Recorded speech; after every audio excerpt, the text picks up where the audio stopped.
Good morning everyone, जय Shri Ram. Myself doctor Shubhendra Srivastava, orthopaedic surgeon, स्वागत करते हैं अपने चैनल में। आज हम बहुत महत्वपूर्ण टॉपिक रिस्ट ड्रॉप पे बात करेंगे।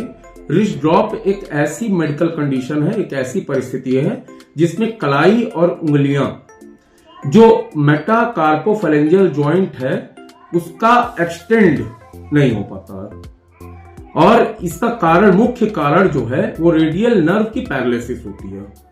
अब रेडियल नर्व जो होती है वो एक्सटेंसर मसल, जो कलाई और हथेली के एक्सटेंसर मसल्स होती हैं और उंगलियां होती हैं, उसको सप्लाई करती है। इसी की पैरालिसिस के कारण रिस्ट ड्रॉप हो जाता है। क्यों होता है रिस्ट ड्रॉप? क्योंकि जो एक्सटेंसर मसल्स हैं वो पैरालिसिस हो जाती है, वो एक्सटेंसर मसल्स पैरालाइज हो जाएंगी, एक्सटेंशन बिल्कुल नहीं होगी, और जो फ्लेक्सर मसल है फोर आर्म की, वो अपना काम करती रहेंगी, यानी फ्लेक्शन बना रहेगा, एक्सटेंशन खत्म हो जाएगा। इसी कारण रिस्ट ड्रॉप हो जाता है। अब देखते हैं इसके और कई नामों से इसको जाना जाता है, जैसे Saturday night palsy. Saturday night palsy इसलिए कहते हैं क्योंकि सैटरडे को मोस्टली अल्कोहल का इंटॉक्सिकेशन लोग करते हैं, अल्कोहल अब्यूज लोग करते हैं। तो अल्कोहल के इंटॉक्सिकेशन के बाद अपने आर्म पे ही डीप स्लीप में सो जाते हैं। तो इस कारण रेडियल नर्व की पाल्सी डेवलप होती है उनमें, इसलिए इसको सैटरडे नाइट पाल्सी कहते हैं।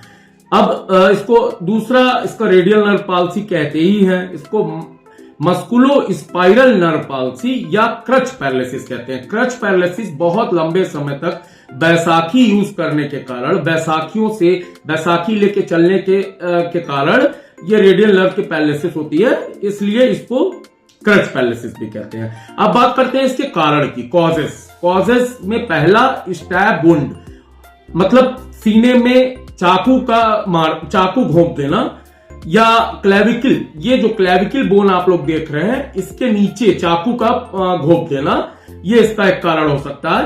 ह्यूमरस बोन, ह्यूमरस का ब्रोकन ह्यूमरस, ये ह्यूमरस का टूट जाना। लेड पॉइजनिंग में न्यूरोपैथी डेवलप करती है लेड पॉइजनिंग से, तो लेड पॉइजनिंग भी इसका एक कारण है। फिर persistent injury to radial nerve, जैसे मैंने पहले बताया कि जो लोग बहुत समय से बैसाखी लेके चलते हैं, क्रच लेके चलते हैं, उसमें रेडियल नर्व पैरालिसिस डेवलप हो जाती है धीरे धीरे करके। फिर डिसलोकेशन, शोल्डर डिसलोकेशन के करेक्शन के टाइम भी रेडियल नर्व की पैरालिसिस हो सकती है।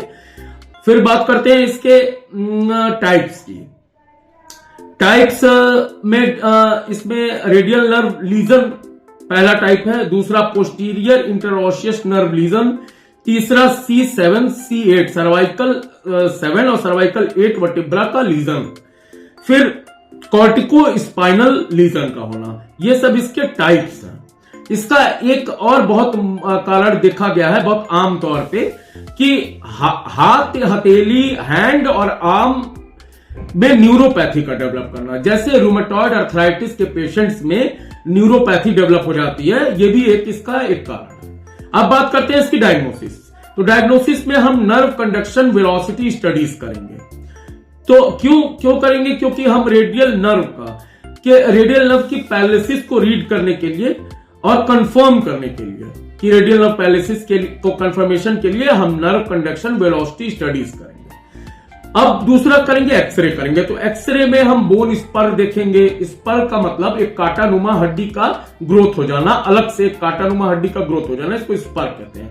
तो बोन स्पर को कंफर्म करेंगे। फ्रैक्चर को हम कंफर्म करने के लिए एक्सरे कराएंगे। किसी भी तरह का इंजरी अराउंड नर्व को कंफर्म करने के लिए हम एक्सरे का यूज करेंगे। उसके बाद हम MRI का यूज करते हैं, ये समटाइम्स यूज करते हैं खाली सॉफ्ट टिश्यू इंजरी देखने के लिए कि सॉफ्ट टिश्यू इंजरी के कारण कहीं नर्व दब रही हो, नर्व की पैरालिसिस हो रही हो, नर्व का कंप्रेशन हो रहा हो। अब बात करते हैं इसके ट्रीटमेंट की। तो ट्रीटमेंट में splinting of the wrist for support, हम रिस्ट पे स्प्लिंट देते हैं सपोर्ट के लिए। फिर बात करते हैं हम इसके ट्रीटमेंट की। तो ऑस्टियोपैथिक मेडिसिन, कुछ ऑस्टियोपैथिक मेडिसिन देते हैं इसमें। और जैसा कि मैंने हर वीडियो में अपने बोला है कि ऑर्थोपेडिक की कोई भी डिजीज हो या फ्रैक्चर के मैनेजमेंट के कंप्लीशन, रिहेबिलिटेशन, रिस्टोरेशन के बाद physiotherapy is the key point in the orthopaedic department. Physiotherapy हर बीमारी की कुंजी है, इसमें भी हम फिजियोथेरेपी जरूर बताएंगे। फिजियोथेरेपी से काफी राहत होती है।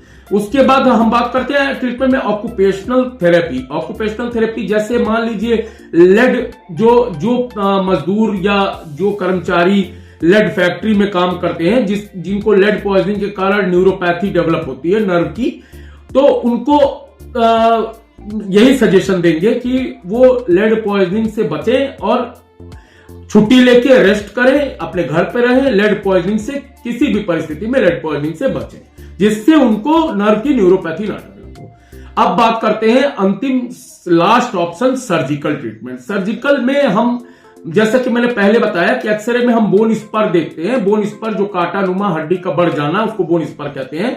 तो यदि वो बन चुका है तो उसका हम रिमूवल करते हैं सर्जरी में।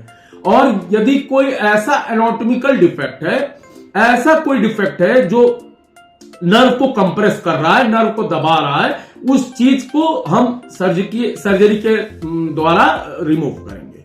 इस वीडियो में इतना ही। बहुत बहुत धन्यवाद आप लोग का। अपना प्यार इसी तरह बनाए रखिए। जय श्री राम।